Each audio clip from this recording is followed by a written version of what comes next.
man, were there so many still shots. There was just once you noticed it, I could not stop noticing it. Where there was nothing moving, but the camera was moving, and it was just kind of panning over. Matt's like, "Ooh, what are they gonna make this time?" And I'm like, "Why is everybody dying? Why is everybody dying?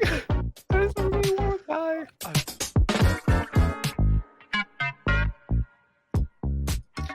Hi, hello, this is Jules the Human here, and welcome to the Jules the Man Anime Hour. I'm one of your hosts, Jules the Human, and every week we go out into the world and watch a little bit of anime, and then we come back here and talk about it. And today we are finishing up our watch through of Bartender, Glass of God. This is the final time we're going to be talking about it, and we're going to be ranking it on our list by the end of the show. And then we're going to be picking a brand new anime from the chest. We have so many anime here.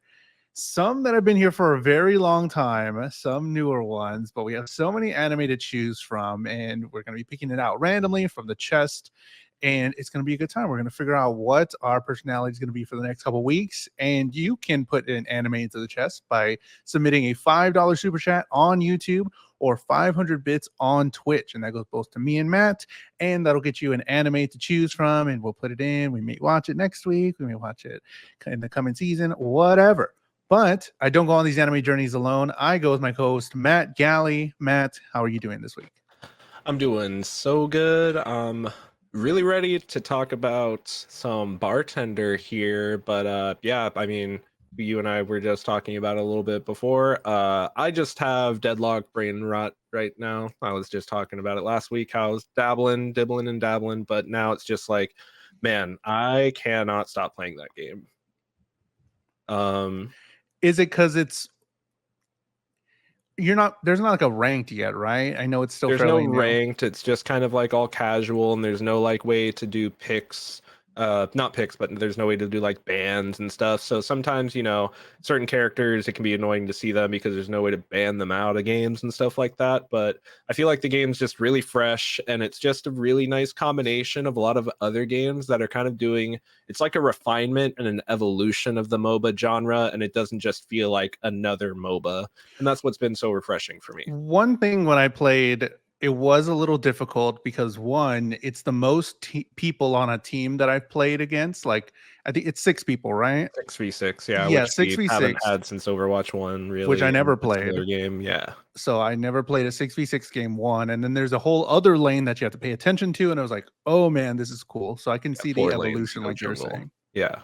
No jungle. Well, there was like little areas where you can get There's jungle farm. monsters, but at least like the game just kind of like auto assigns everybody. Each lane has either 1 or 2 people. Sometimes like it's completely random, and it's just like it's still in a state where that randomness and that like just throwing yourself at it feels like it's very non-consequential right now. And I'm sure once we get ranked out and people are playing for ranks, it might turn into a different beast. We'll see.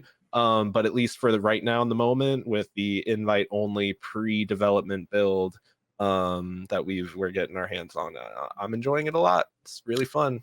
Very cool. Can't believe it's free right now. Like, it's free? Yeah, it's free with the invite, as long as you have to get an invite from somebody that's already in. And I'm sure initially like only Valve developers could get in, and they sent like invites to their friends, and then it was like, kind of like that's how they've been approaching it in more of a guerrilla style launch with this, instead of just kind of like putting out advertisement and stuff, which I've seen people be like, oh, I wish I could get an invite, blah blah blah, but there's discords and stuff that where people are more than there's no limit on invites for that people can send. So there's places that you can find invites by just posting your or joining a chat, you know what I mean? So anyways, something else that's been exciting this week is the finale and the end of Bartender Glass of God. And like I said earlier, we're going to be finishing up. We're going to talk about the end. We watched 9 through 12, episode 9 through 12 of Bartender Glass of God. And we're going to be talking about the entire first season and give you our thoughts and rank it along with you and your rankings that you put in. Hello, Cosmo. We're going to pick a new anime. In Zaddy Galley, yes, we're going to be picking a brand new anime from this list here. So we have a long way to go. Let's get into it. Episode 9, North Wind. What happens in episode 9 of Bartender Glass of God? Sasakura, I'm sorry. I had This one. Sasakura and Miwa end up wandering into a bar in a more seedy spot of town. Turns out Sasakura's senpai is the bartender here. Sasakura examines and comments on the way Kitakata seems to handle his customers and cocktails. But Kitakata protests that his bar is a sort of field hospital on the front lines. Not every customer needs medicine, some need the poison, he remarks. Kitakata and a regular of his stop by at Eden Hall, where Sasakura creates amazing variations on the same drink for them individually, but also receives information from Kitakata on the whereabouts of their old mentor Kaze. Kaze has been hospitalized after working behind the bar for years and years, with only Kitakata there to look out for him now. Kitakata questions Sasakura on whether he should be endorsing the bartender lifestyle, and the chairman of Hotel Cardinal insists to Sasakura that he will be working for him. And Miwa asks Kitakata why Sasakura would be hesitant to accept their offer at Cardinal, with his response being Sasakura feels responsible for the death of a customer. Oh boy, this episode was big. Props. This episode was big. I wasn't expecting that at the end there, man.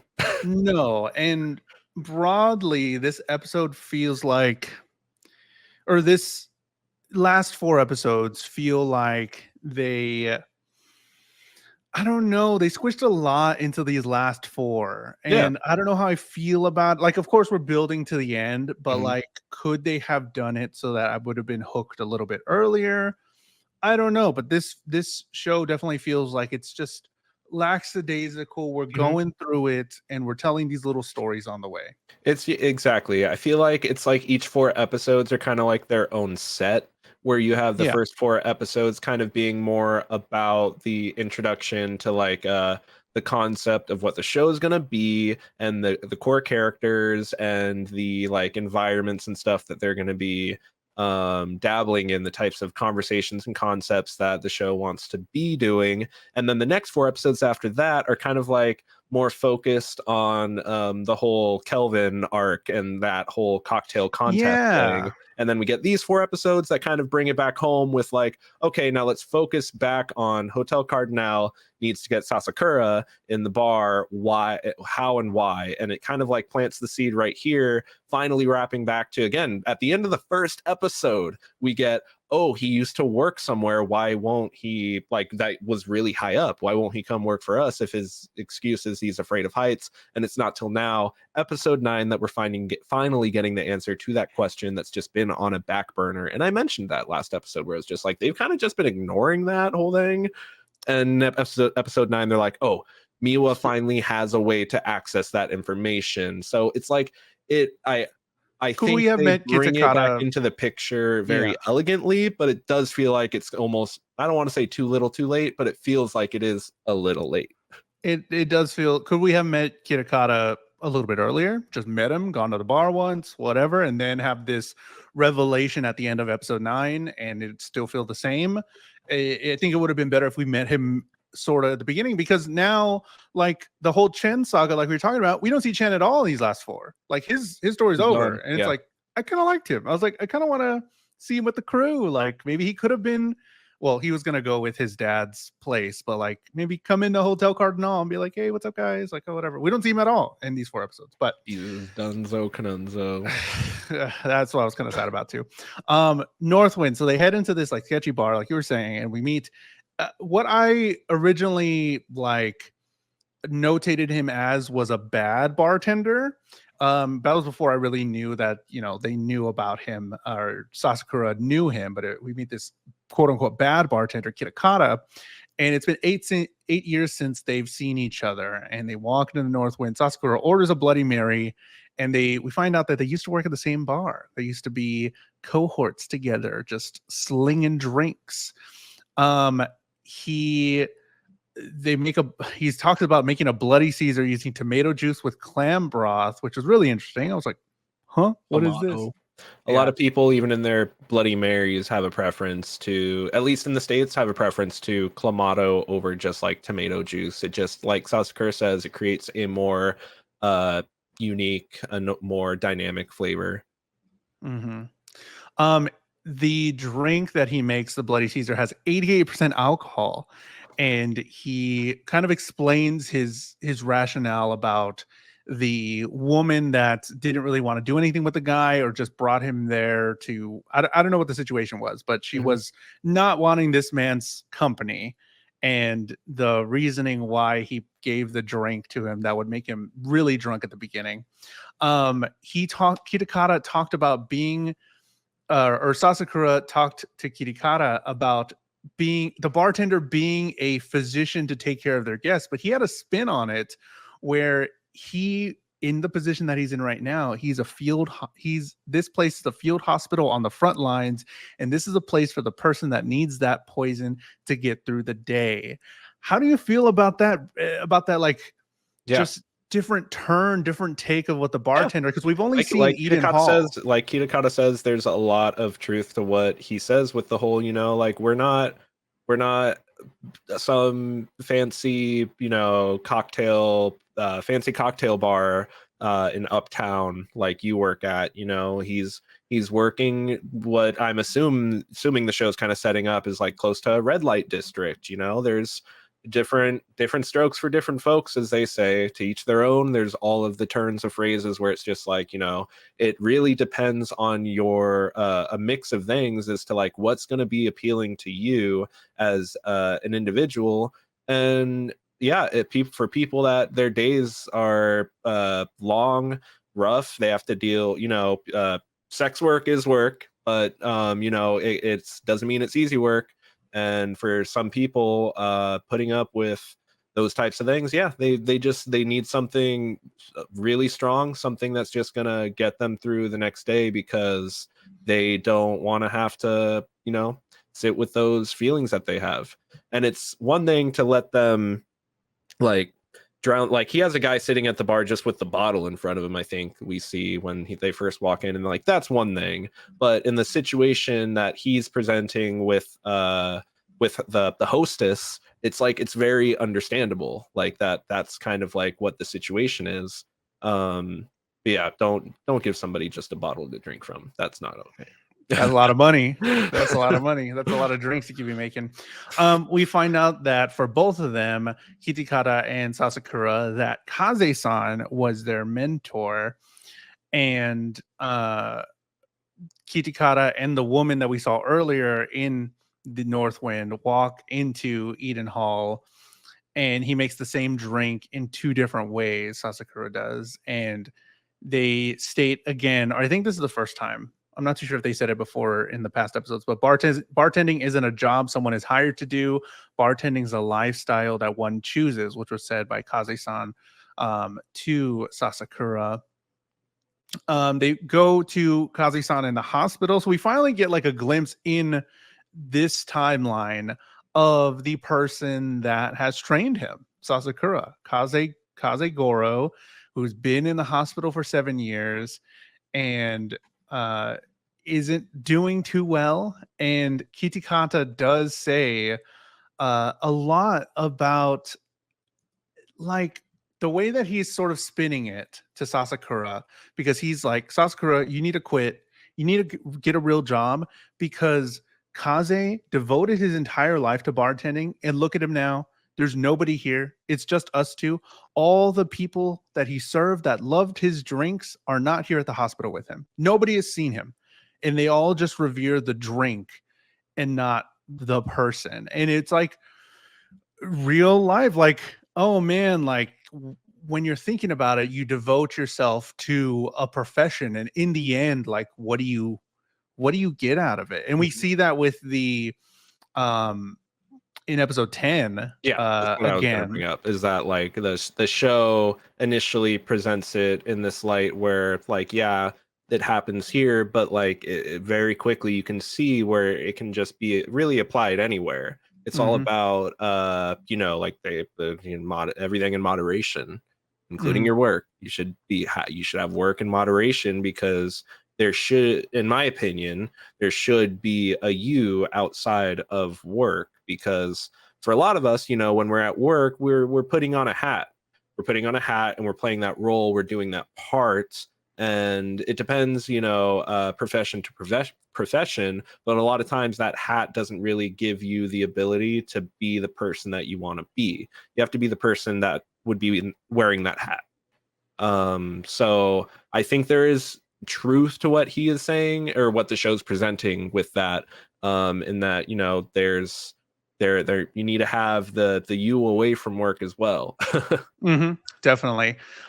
We get a quick shot of the chairman, and I did look up the book that he was reading because they showed it twice. Too, and I wasn't able to find that book specifically, but I did see that the author is like a poet. Yeah, Hiroshi Osada's 2 poems. I looked that up specifically. Hiroshi Osada is a Japanese poet who collaborated with artist Ryoji Arai on the book Almost Nothing Yet Everything, which is an illustrated poem that celebrates water and life. The book features a lyrical moment between a parent and child on a river, which leads to an examination of the water and the life it sustains. Which is really interesting that he's reading it, given all of the context of life and what it means, again, to be human, to live and to not just be the thing you're doing. It's all really cool, like really cool commentary, and trying to figure out, and we're watching these characters figure out their lives in front of us, and it feels real, and it feels a little bit profound as well. The granddaughter Miwa has sort of a conscience that we see here, because she doesn't want to mess up what Sasakura has with Eden Hall.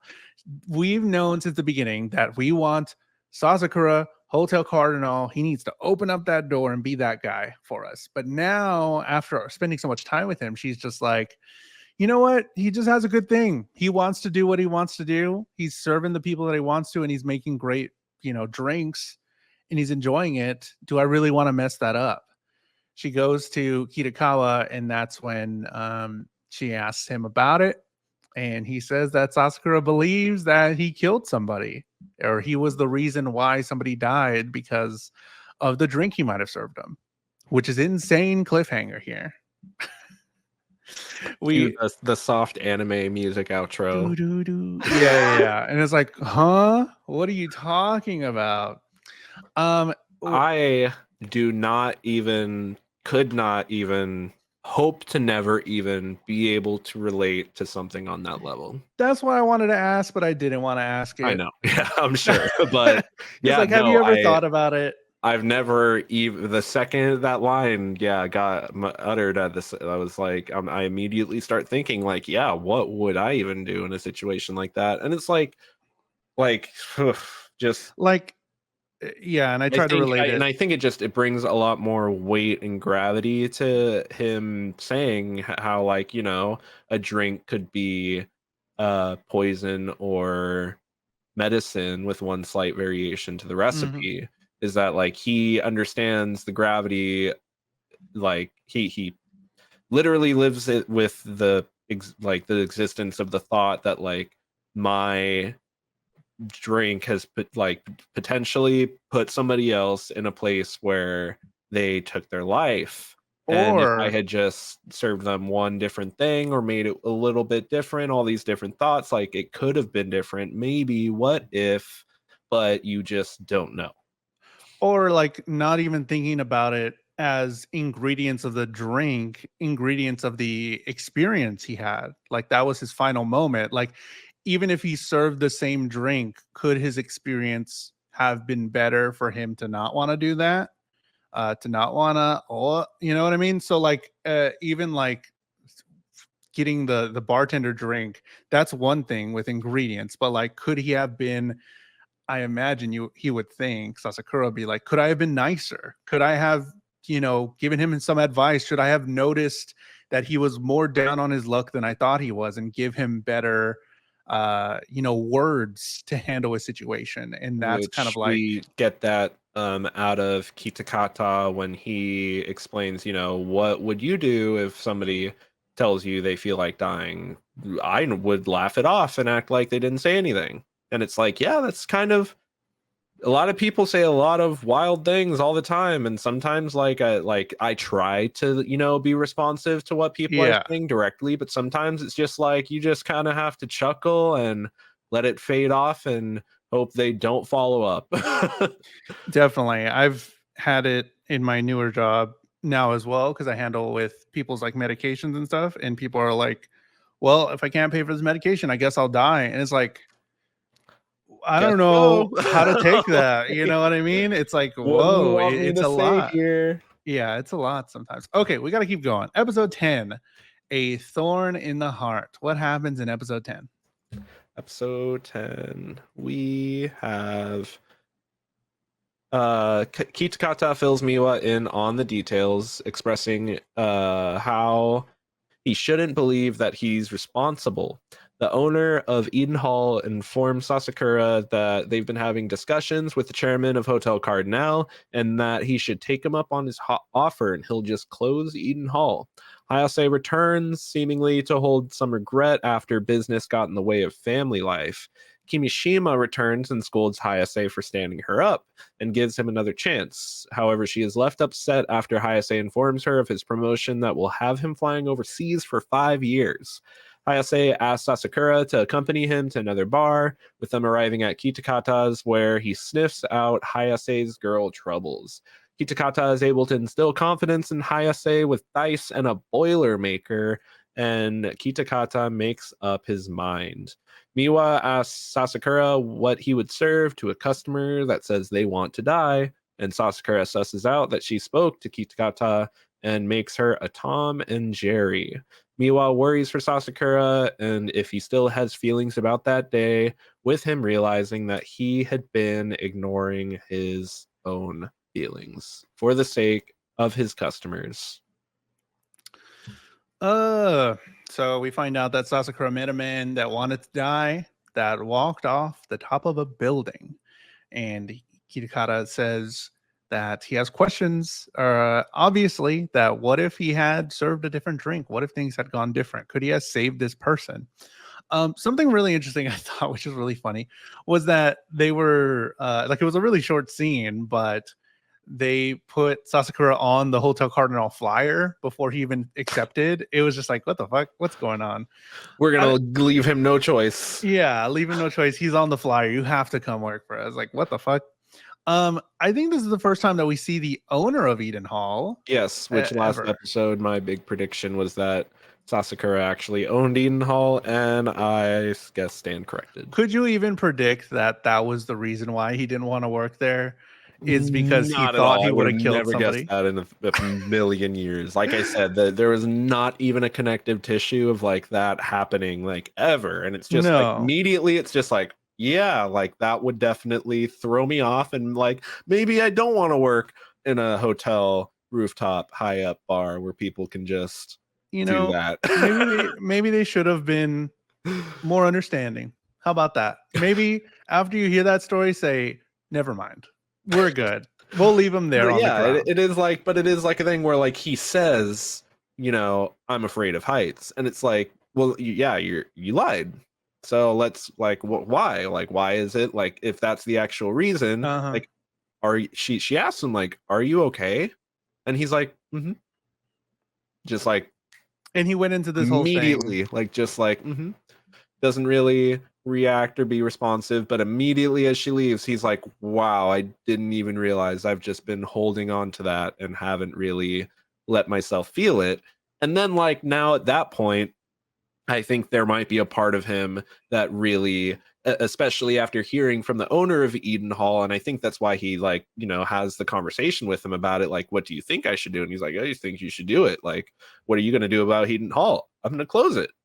It's like, I think it's like, it's just a good statement on, you know, confronting your trauma in order to take the next step, because it does honestly seem like it'd be like they offer him more money and stuff, all these things. And it's like, you know, he talks about, you know, I don't make a lot of money. Bartenders just don't normally make a lot of money, all this stuff. So obviously financially, it's a good move for him. Obviously there's there that people care about him because, you know, the owner, the chairman, handpicks all of his employees, which is like crazy.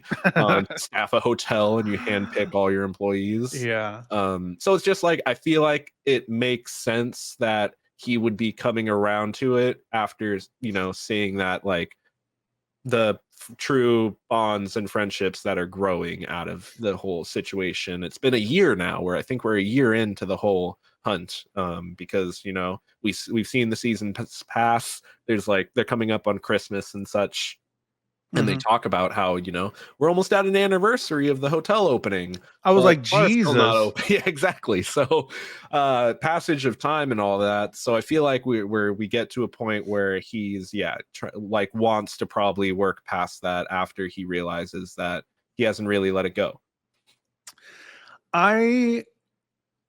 We get the reintroduction of Hayase in this episode. Hayase comes back. I was kind of not happy with them saying like, we had this picture perfect, they're gonna go out together, leave it at that, him and the doctor, and we're like, oh man, this is a great little love story. And I was like totally okay with it ending there. And then to find out that he like just didn't show up to the dinner for her, I'm like, what the fuck, bro? But I get what they were doing here. They were trying to give the Kitakata like some I don't know if it's redeeming, but like a different way or different perspective on how he goes about things and how he's still right and pushes somebody to be their best selves a little bit. Because then we get Hayase and Sasakura going to Northwind, and Hayase is going to America soon, and he's still like, what do I do? What do I do? And Kitakata is just going with the flow with the dice. He's saying life is more interesting. Completely going with the flow, and I love it the whole time. I'm like, he's just riffing. Like, he just knows, like, this guy just needs to, have a pep talk, honestly. Boy's just riffing, and he says life is more interesting when you bet big. And Hayase ends up betting on the dice. Hayase gets the Boilermaker, which is a really cool story as well. I really like these little stories that they're throwing in for all the different drinks. And he gives Hayase the confidence. He chugs the whole Boilermaker, and the dice were all stacked, but he leaves without ever seeing it because he says, I know what my heart wants. And I think that was really cool. I really like that. As soon as he said, like, cowards don't know how to confront themselves or something like that, cowards always pretend they don't know the answer. I was like, oh, he got him. Like, he just called him a coward. Hooked. Like, he's not backing down now. Mm-hmm. And it goes to the thing we were talking about before. Like, what do we get when we just like, what's the and they go into it in episode 11 and 12 too, which is really cool. Like this whole just ongoing saga of this like life lesson, I guess, for lack of a better terminology. But like, what do we get when we just give ourselves to the thing that makes us money? Because we see Hayase where he has like all this stuff, he's built it from nothing, and then he still just has nobody really, and he could take a chance. Like, he gets that promotion at America, but he could just take a chance with somebody. And later on in one of the other episodes, at the very end of episode 11, I'm skipping ahead a little bit, comfort doesn't come from money or possessions, it comes from people. So that was at the end credits of episode 11. That's what the chairman had said, and it's true here. That like, what do we get from all the things that we have? We have the ability to buy more things, but really it's just the people and the stories and the memories that we make along the way. And the bartender, the glass of God, was that definitely comes back in episode 11, and it comes back in episode 12 as well. Yeah, the friends we made along the way, literally. Friends we made. And then to close out episode 10, we get the whole Sasakura just holding in his emotions. I kind of wanted him to go a little bit more, not a little bit more crazy, but I wanted to see him a little more distraught. Yeah, a little more emotional. Yeah, to shake a little bit. Like, it was in the rain, and I wanted it to be this thing of like he is like bawling his eyes, maybe at, like, his eyes are just like, but he's controlling his like his posturing and such, but because it's in the rain, you can't even really tell. I wanted it to be a thing like that, where it's just like he's just letting it loose, but he's a little more reeled in, and it's more of like an appreciative moment that he feels towards Miwa for like being the person to reach out and bring him back down to earth type deal. Definitely, but I think showing him up until episode 10 not having very many emotions, having him be very reserved, having him know the right thing to say all the time, I think it would have been a real emotional beat to just have him lose control of himself there at the end of episode 10. And that's why I thought when she asked him if he's okay and he just can't even he can't say it, he just kind of like and like smiles, like I think that's like, definitely a telling moment where it's like that's a time where like he didn't know what to say. He always responds with words and rebuttals and stuff, but that was the first time where it was just like just a little facial expression. Definitely not saying it was bad, it was good. No, but I would have been crying along with him if he just let loose. Same. It didn't allow me it was welling up. It didn't allow me to express it with him when I really wanted to. Release. Episode 11, Bar Kaze, a heartfelt recipe. What happened in episode 11? Kitakata and Sasakura take their mentor Kaze out for one last discharge from the hospital. They decide to open up Kitakata's bar under the name Bar Kaze, with Miwa posting about it on social media, leading to a huge crowd showing up. Everyone is nervous to order a drink from Kaze, but Yukari orders a Bond martini to Miwa's dismay. Kaze pours drinks for some of his old customers who have passed on, and we see Sasakura arriving at Bar Kaze in flashbacks as he grows as a bartender, expanding his knowledge. Miwa asks Sasakura for help in identifying a bottle that she broke as a child, meant to be a gift from her late father to her grandfather. And the chairman excitedly shares a drink with the bottle that Sasakura is able to identify. This episode started out good. I really like the beginning. We get Miwa, Kitakata, Sasakura going there to get Kaze, and we get some flashbacks of Sasakura being trained.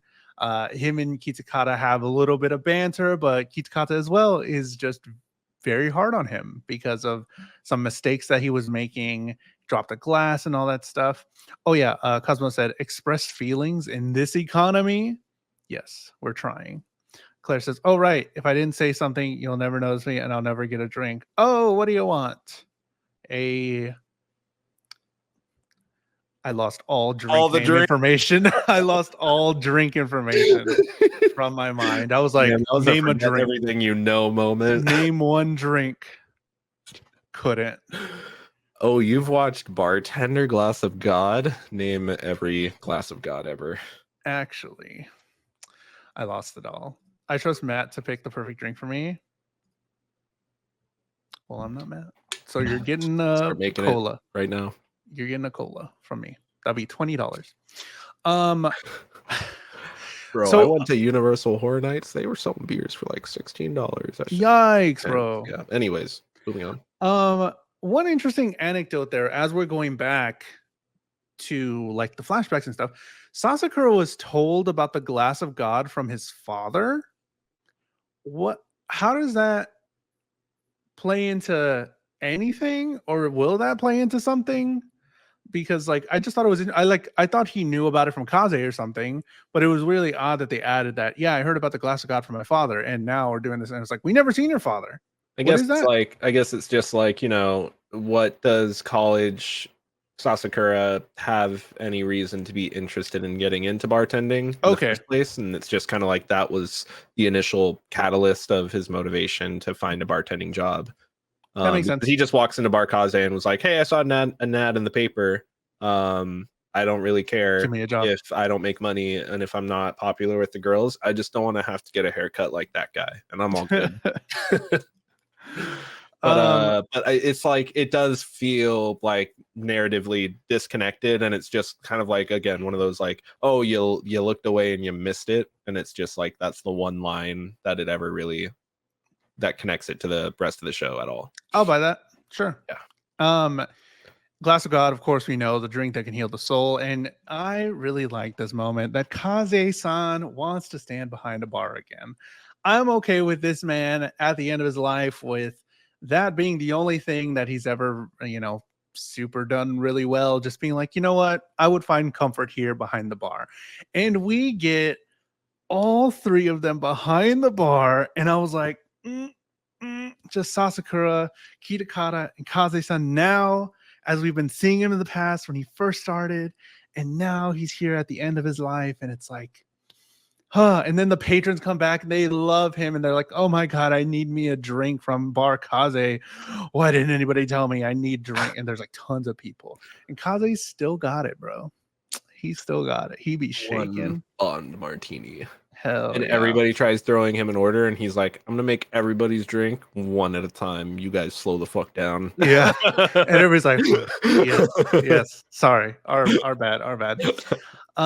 Kaze says to turn off the lights, and he lights some drinks for the flames of the dead, lighting drinks on fire to commemorate those. Do you think there were patrons, bar patrons? Yeah, those were his old like customers for sure. Like he's pouring drinks for old customers. He says on the car ride over there, he's like, most of my customers have passed on, and I'm next. I thought it was a mix of customers plus people he's worked with, maybe. No, I think it was just customers. Okay, yeah, I do remember that now, that he did say that most of his customers are dead. And then he starts lighting, he's telling their story as he's lighting them. He's like, I told you to only have like 2 cocktails, but you would always end up getting 4 or 5 lights. That's crazy. He lights up 2, and I'm like, okay. And then he starts lighting up a lot of them. I'm like, oh fuck, this is gonna be a while. He's an old soul. Yeah, that's crazy. Let's see. A person. Okay, so they go back to a cutscene of something in the past when Sasakura was first starting out, that he broke a very important glass to Kaze, or Kitakata thought so, and Kitakata was very hard on him, and Kaze says a person's mistakes are proof that they are alive, and that it is fine, that the things that we have don't matter as much, and this means that you're alive, that it's okay that you make mistakes, because that means you're human. Isn't it here when he says something like, do you know the type of person that doesn't make mistakes at work? Like who? He's like, the person that doesn't work in the first place. I don't know if that was this episode or a different episode. I don't know. But we get that line somewhere. Yeah, I'm trying to see if I wrote it down. I don't know, but I remember that line, yes. So I lost my place. So then, like in the middle, Sasakura is talking and vibing, and we hear Sasakura talking about some stuff, and then he burns a cocktail there. His first cocktail burn, I guess, like Kaze did. So in the middle of the episode, are we supposed to believe that Kaze died? Because because Sasakura was like, oh man, like they did that flashback or whatever. Kaze says like his lines, some like profound shit, and then they come back to Sasakura. Sasakura's talking, and then he lights a cocktail on fire. And then we go to the whole next thing. Hotel Cardinal, 1-year anniversary coming up, whatever. I'm like, blinked and missed that. Holy shit. So yeah. So he lights a cocktail on fire. And then I think it goes to like the half of the episode or something. Oh my god. So does that mean that Kaze did die? Because we don't see him ever again. That's what I would assume. Yeah. That's what I would assume. Okay. Because they didn't really say it. And I was like, okay. He lit the thing that Kaze did for his customers that died, and then Sasakura lit one on fire as well when he was all alone. Yeah, you're right. Dang. Now I'm sad. I'm sorry to break it to you, but that old man died. What the heck? I looked. God, man. I didn't even see that when I was grabbing screenshots. We get into the whole other half. Wasn't as interesting to me, but is a fine story, I guess. An episode 11 story, possibly to push that whole the chairman and push it into episode 12, but like it was way too long trying to find this liquor, and I'm like, what are we doing? How did you feel about the second half of this episode? I mean, I understand kind of like the direction they were going for with it, but it felt like a lot of nothing to get nowhere. It just kind of felt like the filler, the back end of this episode. I would have preferred to see more out of Kaze-san for this entire episode. Yeah, because we get Miwa just being like, I need to find this drink.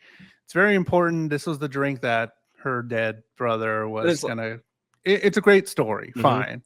And it's just kind of like, you know, like when they start going through like, oh, it could be this, but then like here's another bottle and it could be this, and then here's another bottle and then it could be this. That's why I'm like, oh, that's why they're doing this segment.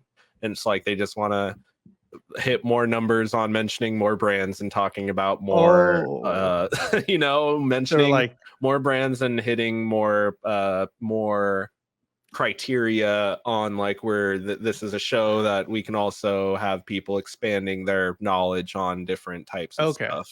Like that's where I'm like, oh, that's why it's here, is because of the all the different types of bottles that we see, and them just talking about how it's, oh, it's really expensive. Oh, you have a really nice house, you can actually afford these expensive things we're talking about.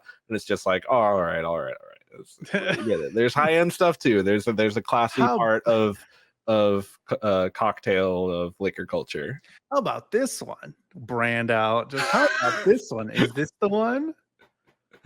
This has a great like, there are some very interesting looking bottles out there, don't get me wrong. Like there are some very expensive brandies and cognacs and bourbons out there that can cost upwards hundreds into potentially thousands of dollars sometimes, just for what is literally just liquid housed in a casing.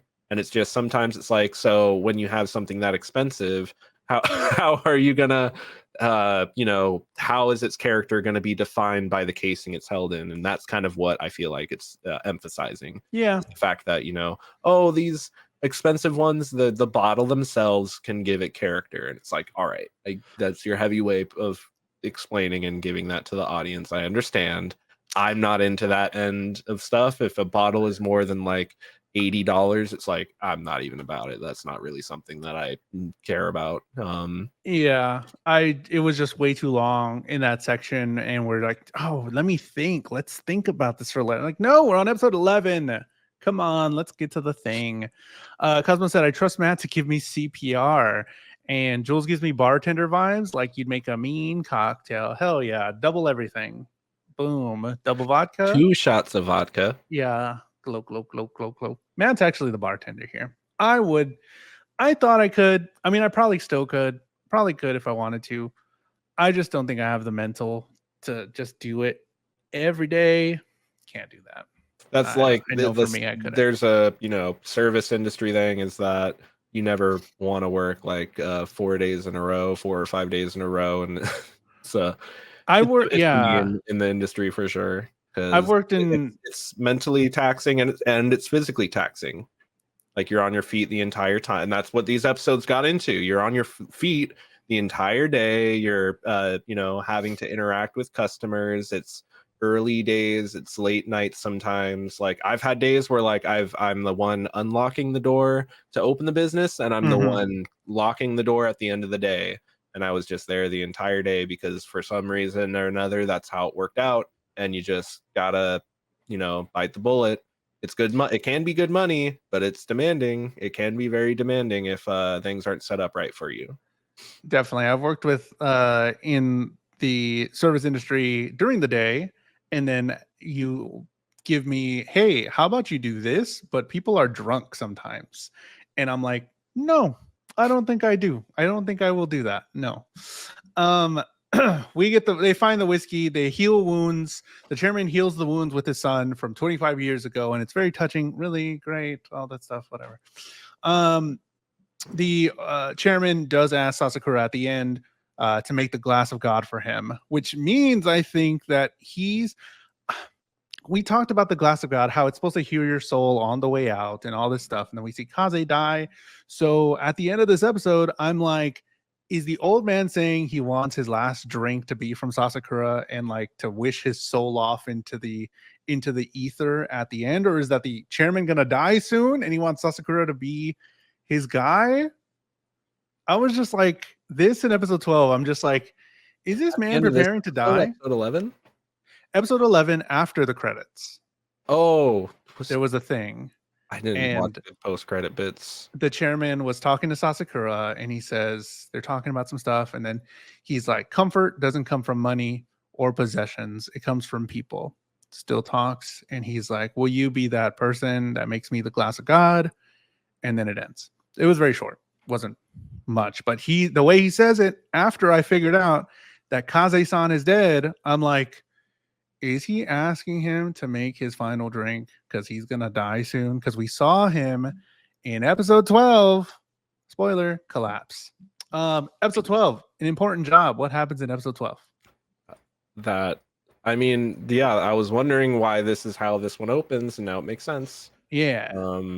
Wow, that's all kind of adding up now. Sorry. So the chairman ends up in the hospital where he accepts that it's all up to Sasakura at what will happen at this point. We are introduced to an author, Kurosawa, who appears to be in a depressive state of writer's block, titling his newest manuscript, Will. He stops by Eden Hall where Sasakura engages with him and challenges his mindset before making him a sledgehammer. Kurosawa is intrigued and left impressed by the drink, saying he now has it in him to write his story. Miwa compliments Sasakura on serving a successful glass of God.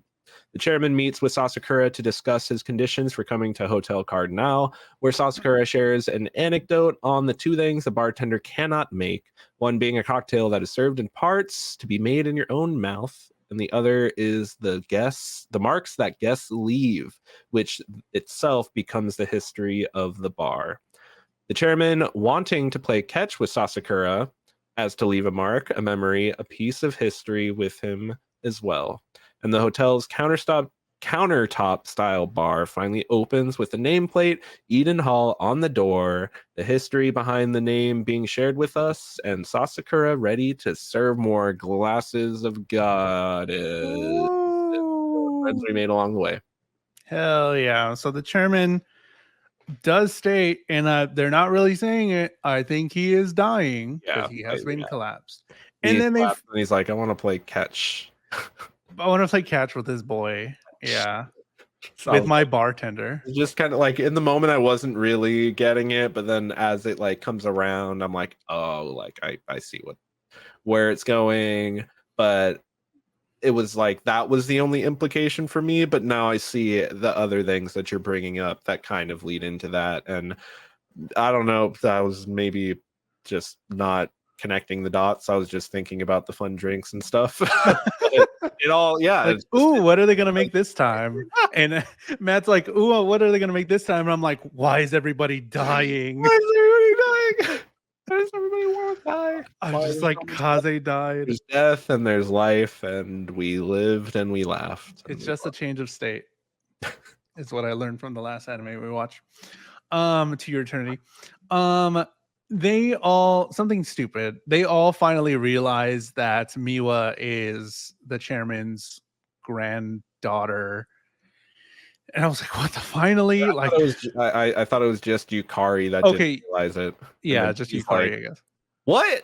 You just called him grandpa. And Miwa's like, yeah, didn't I tell you? She's like, no. Yeah. We see and meet Kurosawa, who is a writer that's being pressured to write his next manuscript, how his next one's going to be called Will. So everybody's like, uh-oh, is he gonna what as well? So he's on S Watch. We learned that Kurosawa was a corporate employee before he was a writer. His only outlet was writing the manuscripts, but now that he becomes successful, it's kind of like, what did he say? He says that what are two of the, I don't know what he said. If it was the worst, what are two things that will hurt somebody the most or something when you don't get what you want? And when you do get what you want. When you do get what you want. When you do get what you want, it comes with all these implications of other things type deal. Mm-hmm. And then Sasakura kind of talks him off that ledge where he says, what's the most important job that you can have? And they go back and forth, and it's a really cool, interesting conversation.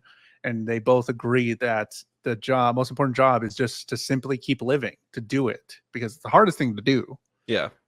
Well, and then what he's like, and then the other guy remarks, it takes so much effort to die. Might as well just put that effort into living, anyways. Mm-hmm. Something like that. But I also like how Sasakura opens with where he's just like, "This bar has no alcohol it can serve you," and I was just like, yeah, where's he gonna go? What are we doing here? And then he's like, "What would you say if I told you that?" And then I was like, "Okay, we're going somewhere," because I thought he was just like gonna absolutely refuse somebody's service, and I was like, that didn't seem like something that was gonna happen in this show, but I guess that's where we're at. And every time I feel like somebody's just gonna get hard cut off by these bartenders, and like they're just gonna be like, you know what, you're too much, you need to just go home, whatever. They're just like, they come up with something that's just like, ooh, that's so good. But I feel like if I were to say that in real life at somebody, like, I don't feel like that's the response I would get from them. No, not at all. I don't feel like that would be the vibe, but I like, maybe it's an America thing. It's maybe not in America. Don't say, what if I told you there was no alcohol for you here? What would you say to that? Like, well, I would say fuck you and leave. Yeah. Anyways, sorry. Sasakura makes him a sledgehammer, which is literally the glass of God, and Kurosawa doesn't pay for his drink. Crazy. No payment for his drink. I haven't seen any. Well, actually, I've seen some people drop bills into their glasses, but he was like, thank you, I feel inspired. You're going to be the first person to read my book when it comes out. Cool, thanks. He leaves. Be about a bartender getting shot. Bang. Yeah. Wait a minute. The tab. No. Okay. Whatever.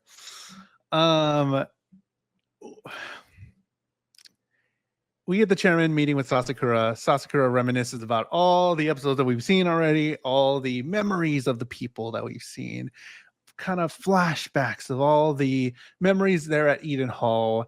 And the chairman and Sasakura never got a chance to play catch in the past with their person. Sasakura with his dad, the chairman with his son, and the chairman's really bad at it. But this was basically a story about those that came before us and how they are still here with us as we live on. The memories of their lives continue on. That's sort of like what I got from all of the show, really. And we get Eden Hall to Hotel Cardinal. Sasakura is the man. Here we are making glass of gods at the hotel. What did you take away from this anime as we finish? Like you were saying, it very much is about, for me, how, we only have so much time here, and we should be spending it doing the things we love, engaging in the lifestyles that we want to engage in, but also making sure that we ground ourselves with our actual lives outside of that. It's about how people can impact others, can improve others, how we can find community through enjoying the same things, because like Miwa, who wasn't really somebody that went to bars before, suddenly is at Eden Hall every day and making friends with Sasakura, and they're going on trips and stuff together. So, and all the bartenders that we met. And all the bartenders that we met along the way. It's all about the glass of gods, what are the friends we made along the way.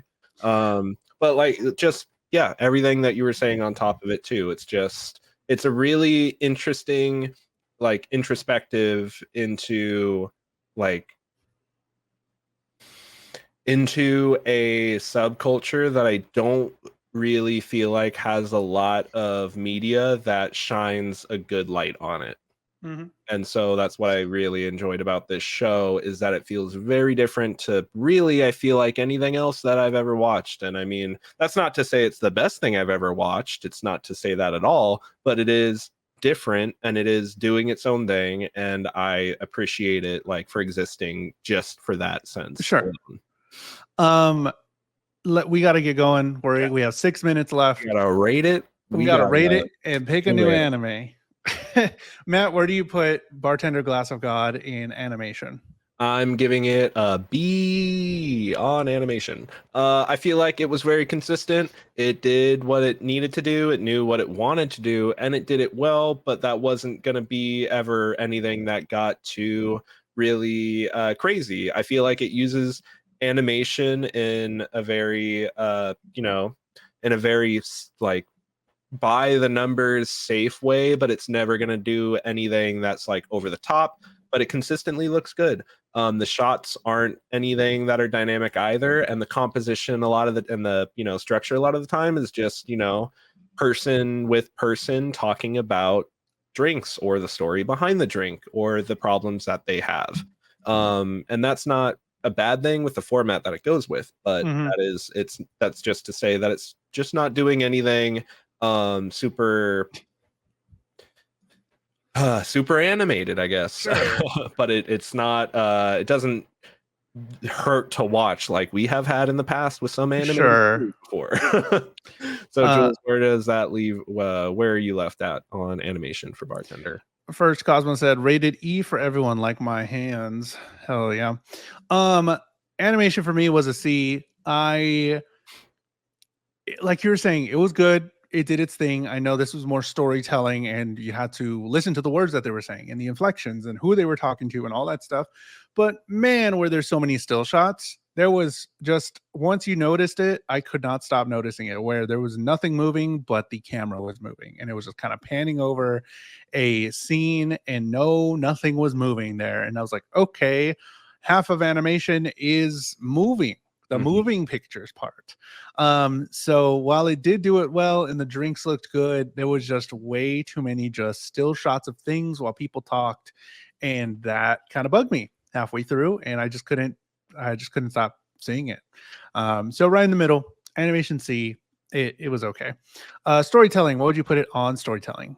I'm gonna give it a B. It manages to tell the story that it wants to tell. It does it well. It checks most of the boxes, and it manages to kind of weave everything into this overarching narrative where we get to see all these different drinks displayed with stories behind the drinks wrapped into the people and their experiences, as well as all of Sasakura's anecdotes on perspectives of just so many different things I found very interesting. So, but again, it's not doing anything that's going to blow your mind, and it's really just all about the dialogue that's happening at any moment. But I do find the dialogue very engaging. So I'm giving it a B because I found it good. But again, it's just I feel like with storytelling, we've definitely seen much more expressive and much more dynamic stories played out, whereas this one's entertaining and it knows what it wants to do, and it does it and then wraps itself in a bow and says good night. Jules, where are you going to rate storytelling? I did like the stories. Like you said, they are very simple stories are fine, and I really enjoyed where the characters went and all the new characters that we met almost every episode, where there was just a new story for a new person and we get to learn something about it. So I give storytelling a B. Will I watch this anime again? No. Is it worth watching? Possibly. I'm in the middle about that so far. As far as storytelling, am I different on the way out? I would say yes. So that's why I rated as high as I did, because am I going to take a second longer to enjoy a drink? Yes, I will now, because of this anime, because it'll bring me back to this anime and thinking about all the different things that I learned, all the different ingredients, and like enjoying a drink. Am I a better person for watching this? Yes, I think I am, but I don't think I would watch it again. I don't know if it's for everybody. So it was enjoyable. It's a very mature show where you have a bunch of adult characters engaging in very adult conversation. Yeah, There's not really anything outside of that. There's no haha silly funny moments. Like you're either gonna feel your heart get touched or you're gonna feel yourself get bored. I feel like you're gonna be in one of those two boats as somebody that watches this. Definitely. Where would you put Bartender Glass of God on vibes? Completely bias. Bartender again for anybody that didn't already get that, but Bartender right here. So for me, vibes are definitely S tier vibes. I love the way that the show was able to represent all these different bars, all these different bartenders, how each of them is unique. I the later episodes kind of took a backseat to Sasakura's story, but I really like the earlier episodes introducing some of the more core fundamental things about bartending, like the face of a martini and all those types of things that it got into early on, kind of set the stage, and then it takes a backseat to Sasakura in kind of acceptance and rediscovery of himself and what he wants to do, which I feel like is definitely relatable to everybody who's sought a career in a profession that requires some sort of personal expression. I feel like, even though it's a show about bartending, it's bartending itself is an art form, and there are many parallels you can draw to other forms of art through the show for sure. And like we were saying before, life lessons. And I'm a big I eat up anecdotes and just fun wordplay, and that's all this show was. So for me, S tier vibes. Even though I can acknowledge that's not for everybody. It's incredibly biased, but it's my S, and I'm standing by it. Jules, where do you rate vibes? Vibes are an A. I did enjoy going on this journey with all the cool characters. We had a lot of interesting stories, a lot of wordplay, like you were saying. A lot of people were saying some really interesting things, and I did say it already, but will I come out of this a different person? I think I am. And I did enjoy it, and it was enjoyable enough while making me think about different stuff in my own life, and the way, like you were saying, how this relates to people as a whole that have gone down a profession or have done something in either service, entertainment. Like, this can really just be a template for anybody that's done anything with their life, which is really interesting. Like, this can apply to your life in some way, and you can take it however you want it. And I love that I took something different than probably what Matt took from it and what you would take from watching this. So I do think there is something for everybody, but like we did say, it is for adult humans doing adult things, and for probably people that are in their later 20s, 30s, or whatever, after you've done some living. People who have done some living and made some mistakes and have had the time and energy to reflect on those mistakes and try to wonder what it means for them as they move forward in life. Claire says, I feel like Jules would be more likely to accidentally poison you. Just look at that face. Is that a face of someone you can trust? What do you mean? You can trust me. Except when I go squinty eyes, yeah. I'll be like, here's your drink, sir. Just, All right, so we've given our ratings. You've given your ratings. Let's give a final rating to Bartender Glass of God and this anime. A B ranked anime.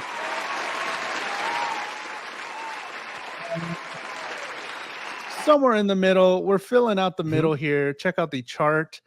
A B rank anime. We've added all the contabulated points together. It is another B ranked anime. Good, better than Komi, better than a lot of anime there, but yeah, not so much into the S or A tier. Good anime, we'd say. Pretty good. Maybe watch it if you're an adult that has lived your life. Exactly. I recommend it with, conditions. I feel like that's B for me. Recommended with conditions. A is like outright recommend. Yeah.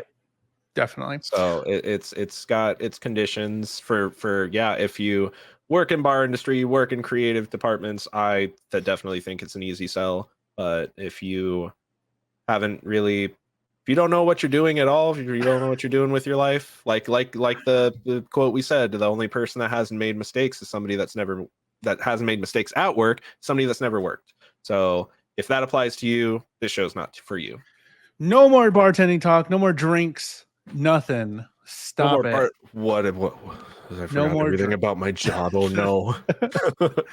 Erase everything you know. We're going to be picking a brand new anime for the chest. We have so many anime to choose from.